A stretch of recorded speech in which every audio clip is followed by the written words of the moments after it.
Peace, y'all. So I'm very unhappy this morning. Not happy at all. And I want to talk to you all about the dangers of partisanship. And I'm specifically talking to black people.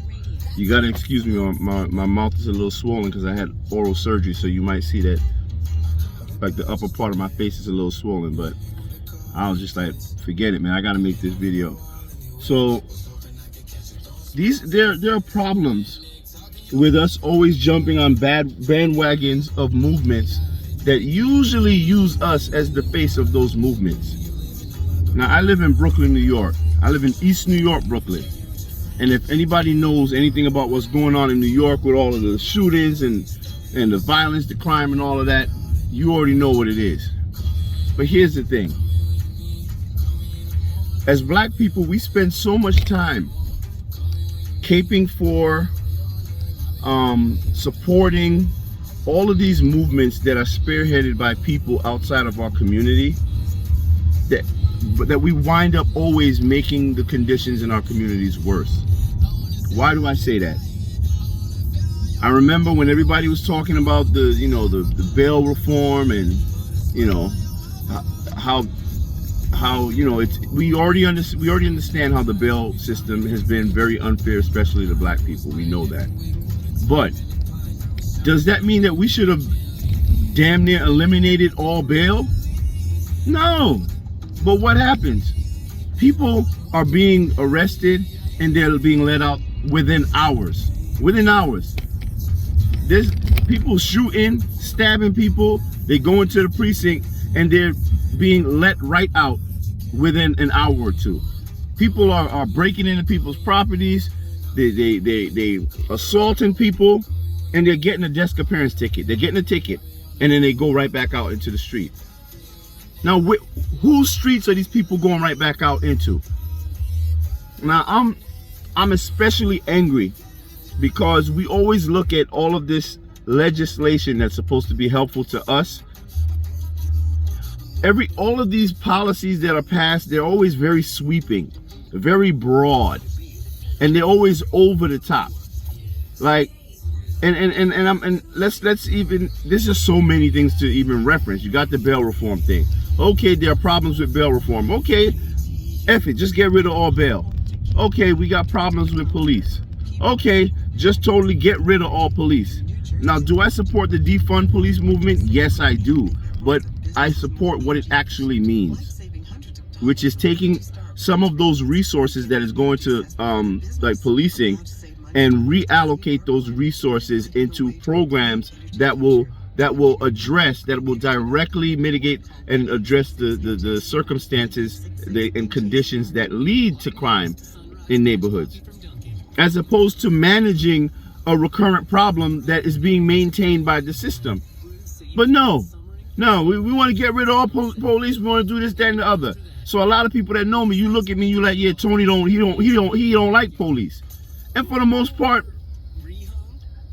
well, let me say this. I don't rock with police as a system. I think the policing system in this country is innately racist, violent, and predatory, especially when it comes to black neighborhoods. But does that mean that we don't need police? Hell no, it doesn't mean that. Now, would I prefer to see community policing? Absolutely. I believe that as black people, we should be the ones policing our own communities. You understand what I'm saying? Rather than calling white people, because it's a white supremacist system, rather than calling them into our communities to handle us, to punish us, to kill us. So now that we get all of that out the way, now you got all of these drug policies. Like, let me tell you what I think the biggest problem that we face in New York City, which is why I'm getting the hell out of here. And it's a problem that we're facing all over this country in black neighborhoods, in Hispanic neighborhoods, in poorer neighborhoods. And that's gentrification. You got all of these white people, and it's typically white liberals, white progressives, They come into your neighborhoods and they try to tell you how you're supposed to live. They invade your space, your community, and they try to redefine what it means to live in a society. They come in, they, oh yeah, Black Lives Matter, we love the culture, but yet they calling the police at you all night long. They calling the police on you when you, let's say if you're having a cookout or you're playing some music in front of your house. So it's like, they come into our neighborhoods. Not only do they come into our communities and they treat us like unwanted guests in our community, but then y'all Negroes with your low self-esteem, you welcome them in with open arms. It's like when you see white people in your community, you just feel like, yeah, we made it. Things about to get real. Things are gonna get good now. But you're not realizing, even if things get better in that community, they're not getting better for you. As a matter of fact, by the time things get better in that community, you're going to be gone. They're going to make sure that your ass ain't there no more. And this is, I don't understand how we continue to fall for the banana in the tailpipe over and over and over again.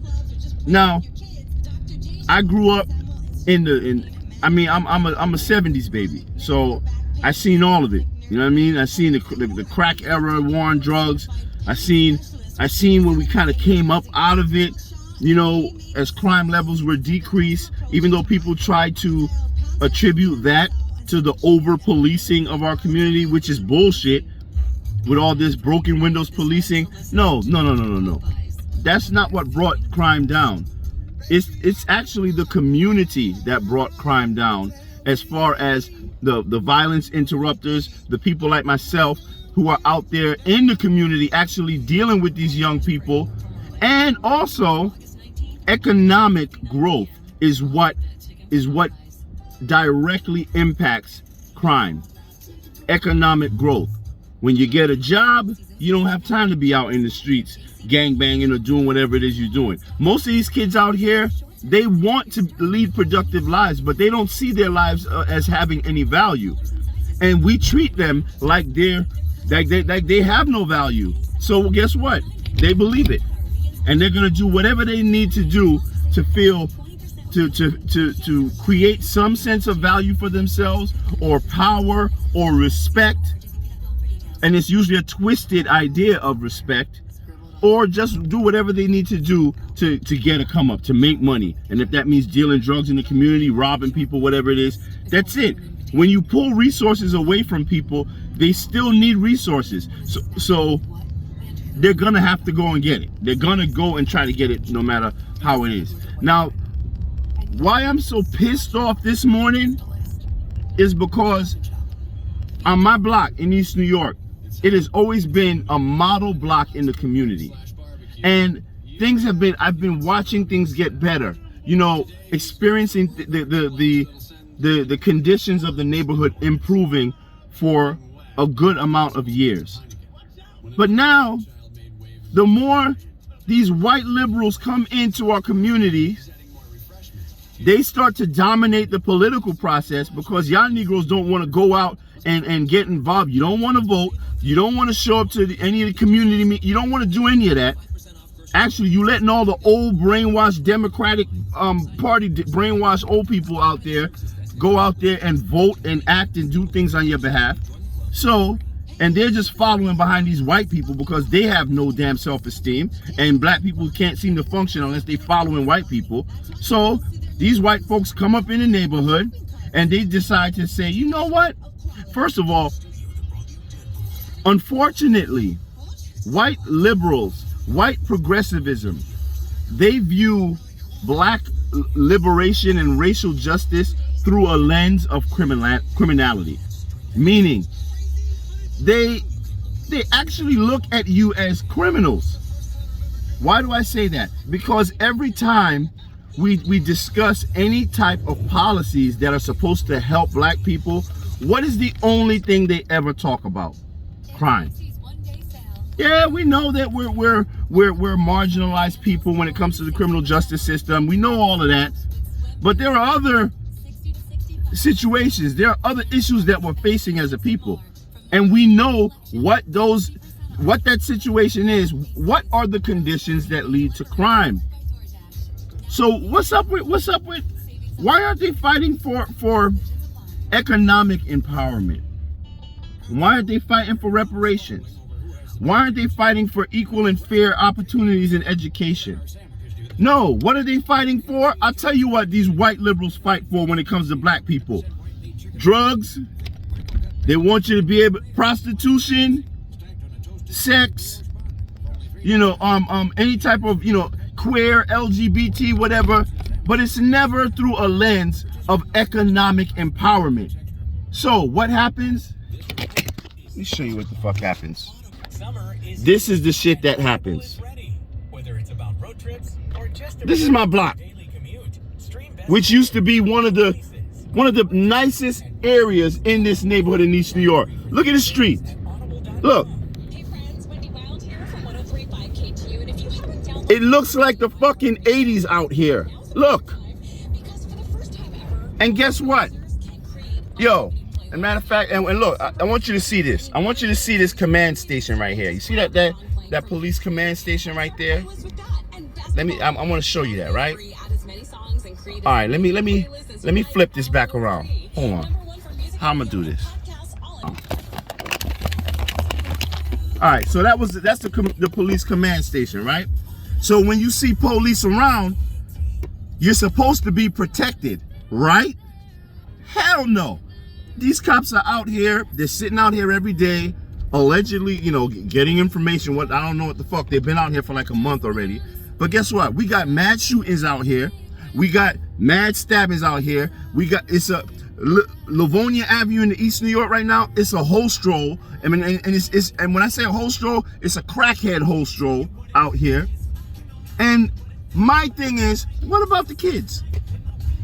What about the young people in this neighborhood? Nobody don't give a shit about none of the kids in this neighborhood? Y'all out there fighting for free drug use? Yo, let me tell you something. They got white people coming out here to my neighborhood in East New York. They got white people coming out here, right? With drug needles. They got them coming out here setting up tables where they giving all of the dope fiends and they giving them needles and shit. They're giving them the tools that they need to get high. Why the fuck aren't they in Bensonhurst, Howard Beach, Bay Ridge? Why aren't they in Cobble Hill? Why aren't they in those areas facilitating the fucking crackheads? No, because see, they love to march in these streets and yeah, this is what we want to defend the crackheads. We want to defend all of the drug users. We want to defend all the people that are out there shooting and killing people. Why? Because that's how they view you, black people. They view you as nothing more than fucking criminals and drug dealers. That's the lens through which they see you. Because if they didn't see you that way and they truly respected you for the brilliant and powerful people that you are, you know what they'd be fighting for? They'd be fighting for you to get fair and equitable treatment when it comes to socioeconomic issues, particularly economics and education. Why are they not fighting for that? But no, what happens? We got to sit back here and we got to get all the garbage dumped in our neighborhoods, because as long as they stay out here and they stay active in these streets, yeah, Black Lives Matter, this and that, guess what? It keeps all of the bullshit in our neighborhoods. So then what happens when our neighborhoods, it gets worse? First of all, I need to understand why it is that every freaking drug rehab center, halfway house, three-quarter house, homeless shelter, how the hell did every one of those shits get dumped in East New York, Brooklyn, and Brownsville? Y'all don't see the pattern? Y'all don't see what's going on here? No? This is what they do. And let me make something else clear too, because this is something that people are missing. Every time you mention Jewish people, you get flagged, or it's hate speech, anti-Semitism. Let me tell you something. You know who's buying up all the properties out here in East New York right now? Jewish people. I see a lot of Asian people now. They're spending money here, and white people, right? But they don't live here. They're buying the properties, but they don't live here. Why? Because they're setting up. This is what happens. And particularly with a lot of the Jewish buyers that I see in this neighborhood. And it's not only Hasidic Jews, so that's why I'm saying Jewish buyers, because I see a lot of them out here in this neighborhood canvassing, buying properties. I got some that they bought two on my block, they bought another one at the corner. But here's the funny thing. Let's just say this. These non-community members, they come in to the black neighborhood, they buy properties. First of all, you already know how in many cases they either scam you out your property, they find people who are in foreclosure, or they do fraud, like where there's massive deed theft out here where they con people out of their properties, or they come to you and you don't really know better, so they're like, hey, I give you cash, I give you all cash, I give you cash for your property. Meanwhile, you can get a lot more for your property, but they know that a lot of people living in economically disenfranchised neighborhoods, you just can't afford it. You can't afford the cost of living, the rising cost of living here in New York City. So a lot of people want to get out of here, right? So they use this as an advantage to come in here, and they employ a lot of different tactics to get you to sell your properties for pennies on the dollar, if they're not outright stealing the properties from you. So they get these properties, a lot of them, they can be run down, whatever it is. They put some bullshit renovation into those properties. And what do? They immediately put programs in there. They'll take these properties and turn them into rehab centers, halfway houses, homeless shelters. Why? Because they get subsidies, they get a lot of money, they get massive incentive from the city. So whenever they put city programs, now when they put city programs into these properties, they're getting a hell of a lot of money. And most of them, probably almost all of them, are a bunch of slumlords. So they don't care. They're buying the property. They're going to get max income from that property from city revenue that they get in there, right? They know that the occupants of these properties, they're not going to file no complaints, because why? They're mostly putting in like people who are in a distressed moment in their lives. How about, I'll say that. You got a lot of drug addicts out here, and when you rent a property that's gonna have drug addicts, what type of company do they bring? What type of friends start coming around the neighborhood? What's their circle? You're gonna see a lot more drug addicts around there. You're gonna see more drug use in the area. You're gonna see a lot of drug dealing happening. Like right now, you got drug dealers just pulling up. They just pulling up on their little mopeds, and that you got a line of crackheads and a line of dope fiends, and they just out here. Here you go. Just openly distributing drugs right in front of the police. We got kids in this neighborhood.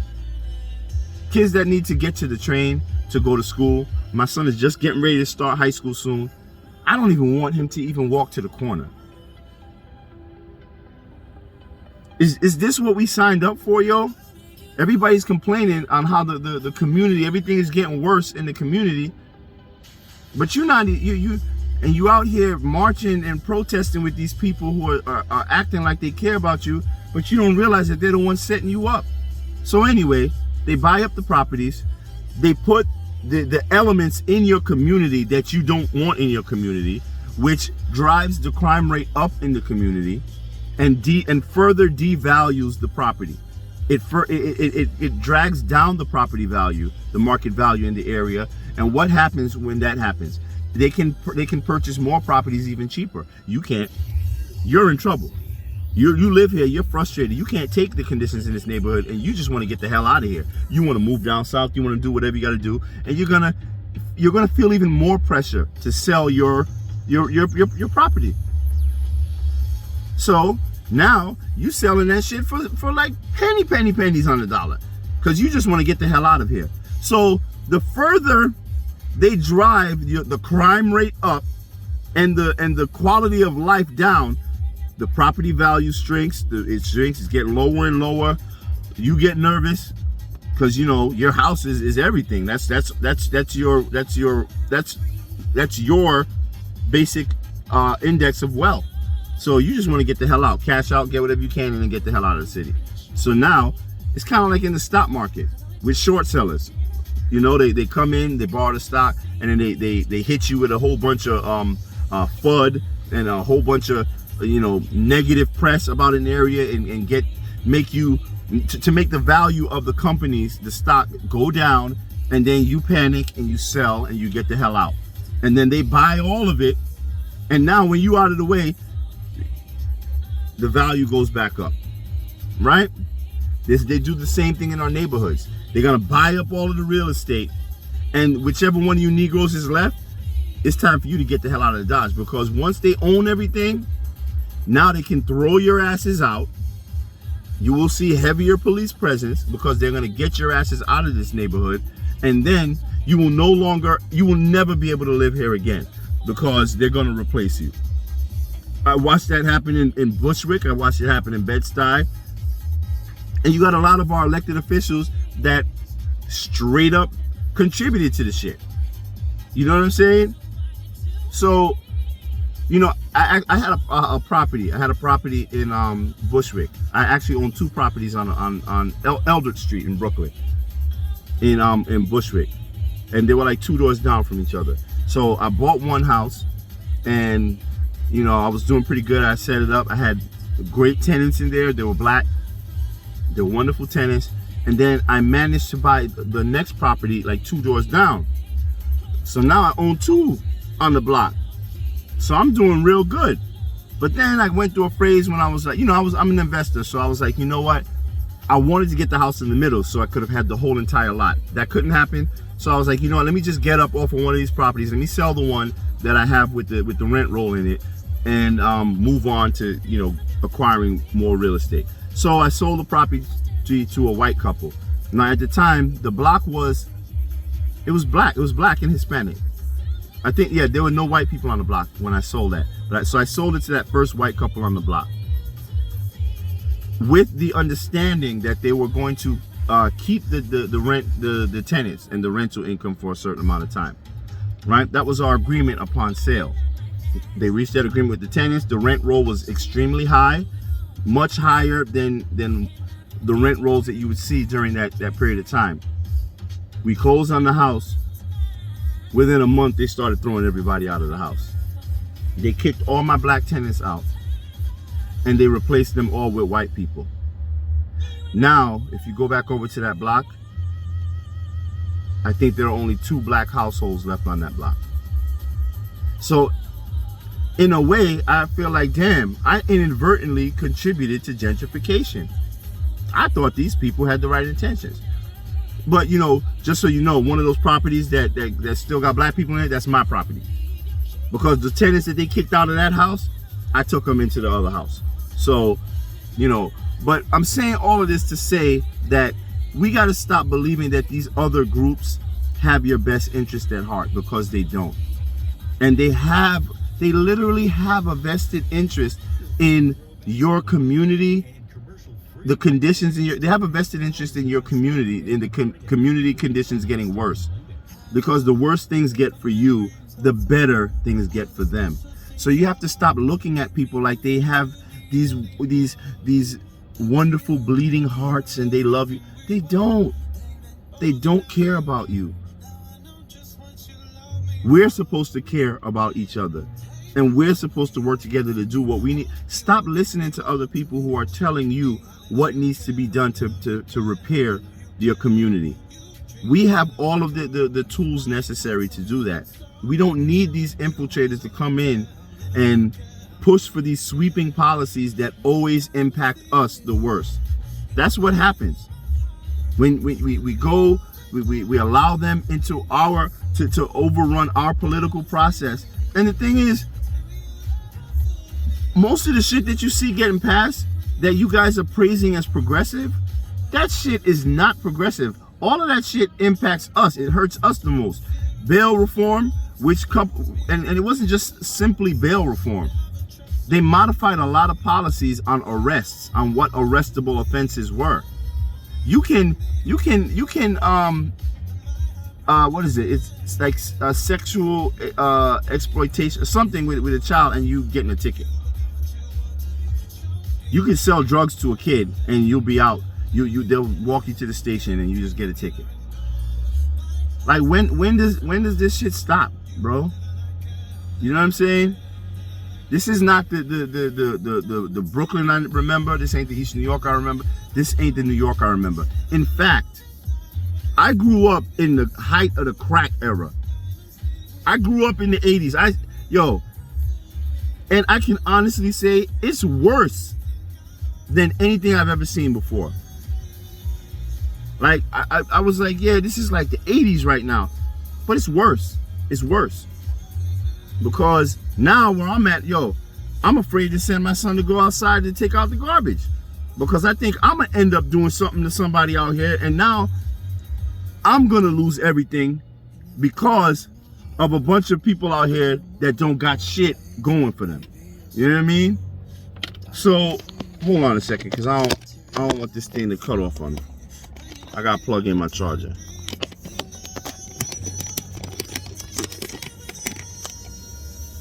Yeah. So we have to start caring more about what's going on in our communities. And we got to start speaking up. We got to regulate this shit. You know what I mean? We got to regulate this shit. I know a lot of people, you know what I mean? I know a lot of people in my community. I know a lot of people in my neighborhood, in my area. And a lot of, I'm talking about street dudes, but what's up? Like, we letting these people come and overrun our neighborhood. Like, when I say I come outside, there'll be a dope fiend just leaning on the tree right in front of my house, just leaning.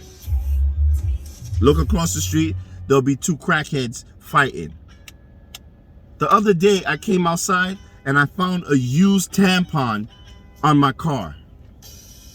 There's needles on the ground wherever you walk, drug needles. This is crazy, Is this what, like, this is we good with this? And here's the thing. Do you see these conditions in Park Slope? Do you see it in Cobble Hill? Do you see it on Clinton Hill? Do you see it in Bensonhurst? See it in Howard Beach? I don't see it in those areas. People will want to convince you that the reason why those conditions are such in our neighborhoods is because, black people are inherently violent, lazy, drug users. Remember that lens I told you through which they see you. But who's contributing to all of these conditions? Who's maintaining these conditions? Who's fighting for policies and legislation to continue to propagate these conditions? Black people, they're a bunch of, they're lazy, they're drug users, they don't want to do anything but smoke and do this and all day. Okay, that's true, really?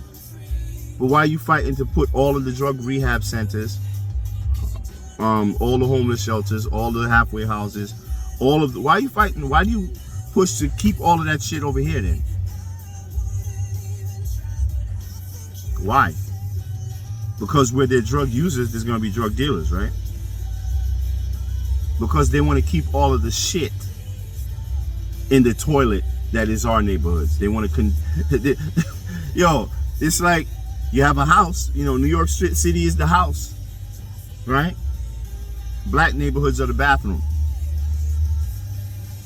So don't tell me anything about conservatives, Republicans, Democrats. They're all the same shit. But I do know that the ones who pose the most danger to black people are Democrats and so-called white liberal allies. Because they're that devil. They're that snake. They're the ones that's going to smile in your face and tell you that they love you, but they're going to be stabbing you. They're going to be slowly pushing the knife in your back. from my experience, like Republicans, they'll tell you they hate you and they'll stab you right up front. But at least you know what's coming. Democrats, they're gonna hug you, they're gonna come over to your house, they're gonna buy you dinner, they're gonna cozy up to your children, let them play with their kids. Meanwhile, they're slowly slipping that blade in your knife, that in your back and in the back of your children. So all I'm saying, black people, yo, y'all better wake up, because I'm just so pissed off this morning, bro. I'm so pissed off, you know. And I stay arguing with a lot of my friends in law enforcement, like, you know, because, you know, they feel like I'm just anti-law enforcement, anti-police, this and that. And, well, number one, I don't subscribe to labels. I'm anti-bad policing. I'm anti-bad law enforcement. You know what I'm saying? And there's a lot of that. And if you're a good cop that says nothing or does nothing about the bad cops, then you're a bad cop too. So, but we could talk about all of that later. You know what I'm saying? All I'm saying is right now, the conditions in our neighborhoods, especially in East New York, Brooklyn, are deplorable. And it is something gonna happen. I'm telling you, something is gonna happen. Because while a lot of these people out here, you know, they stay silent, a lot of us are, well, no, I'm not being quiet. But there are people out here who are being quiet, but there are a lot of people out here who are getting really angry. And I feel like there's gonna be an explosion. But at the end of the day, who's gonna be affected by it? Us. So we need to direct our attention to the people responsible for this. Yes, our elected officials, we need to hold them accountable. Stop pushing for bullshit ass policies that are only gonna affect you. It's gonna hurt you, black people. Stop doing that. But also, you're gonna need to start putting in check these white liberals that keep walking up into your spaces telling you how to run your community. That to me is the biggest problem. I think I saw like a TikTok going around, something like, it was like, you see black people, wherever black people are, they're never lonely because there will always be a white person watching them, something like that. And that's really true, because black people, whenever we trying to do shit, whenever we doing shit for ourselves, there's always a white person coming along that, hey guys, what's going on? Hey, no, you know what? No, this is what you should do. No, no. We don't need your advice. We just need you to leave us alone. Leave us alone to our own devices and allow us to clean up our own communities, because you're making it a bigger mess. So to all of you, and it's not just white people, it's the quote unquote POC, people of color, who designate themselves as allies. You guys don't realize how in your advocacy for black people, you're harming the black community. So what you need to do is humble yourself and listen, and stop always trying to be at the front of the conversation. That's the first thing. And if you really about that, and you really trying to affect equity and justice and fairness, then you know what? Why don't you take some of this weight and pressure that we got?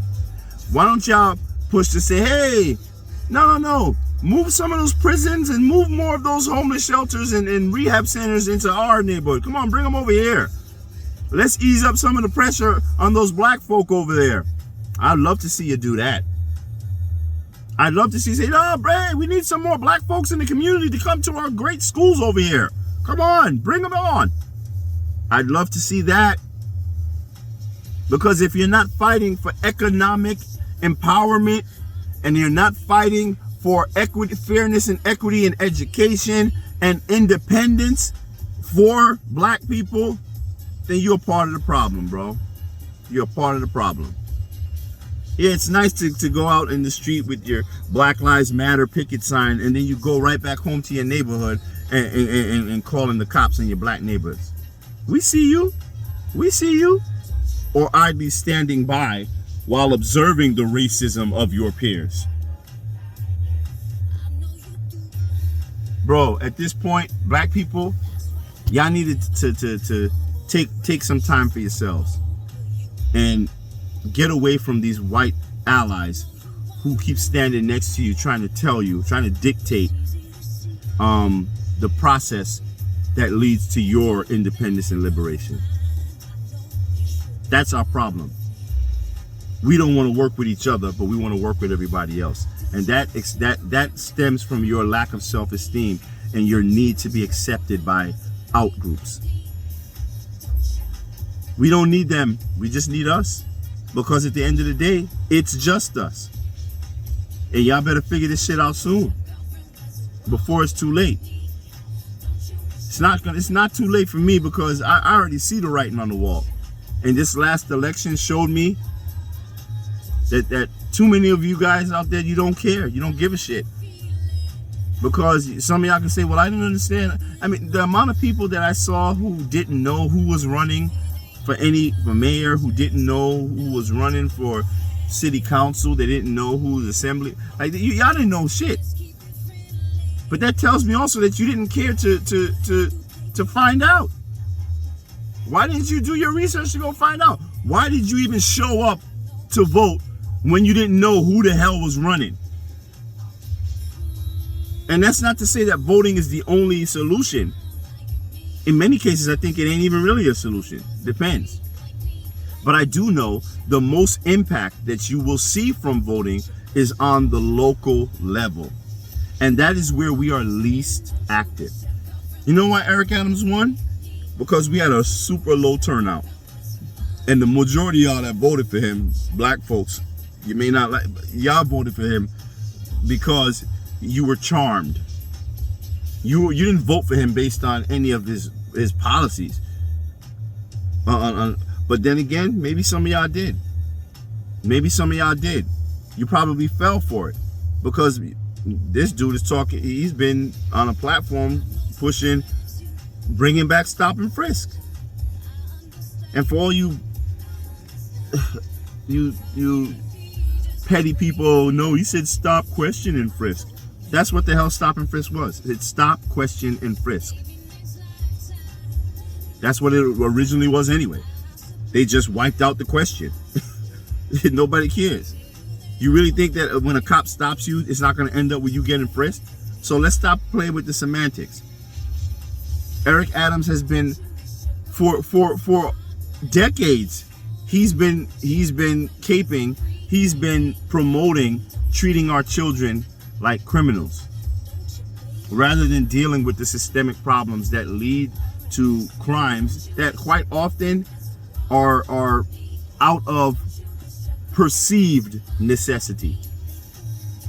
But you know why he's never going to really address the conditions that lead to crime in a substantive manner? Because that will adversely impact the system that maintains the status quo. So black people, yeah, you are valuable. You're very valuable to this system, but you're valuable as prisoners. It's time for you to face that. You're valuable as the subject of propaganda. That's being the subject of propaganda. It drives much of the machine that leads to economic empowerment for other groups, not you. So, yeah, I just had to get on and talk. I'm just real pissed off. I hate living. I hate living here now, and I'm faced with a real dilemma, because my son got into a really good school, but the school is about an hour and 15 minutes train ride from here. But at the same time, you know, Jordan is 13 years old. I can't have my son walking these streets, getting on the train over here, walking through a sea of crackheads and dope fiends and what do you call them? People out here doing K2. There's a naked crackhead that just hangs out right around the corner. She just be standing out there with her titties out, no shirt on, just like that. You go up the train, they smoking crack right there. So why does anybody care about our youth, the young people? No, y'all trying to fuck up this generation too? Is that what it is? Y'all just don't care? Because with all the legislation that gets passed, I see no one ever mentioning our children. Does their safety not matter at all? So, you know, sometimes I think my biggest problem is I care too much about my community. But at the same time, it's like y'all motherfuckers don't care about yourselves, yo. How long must I fight and other people fight for you when you're not willing to fight for yourself? We got to do better, yo.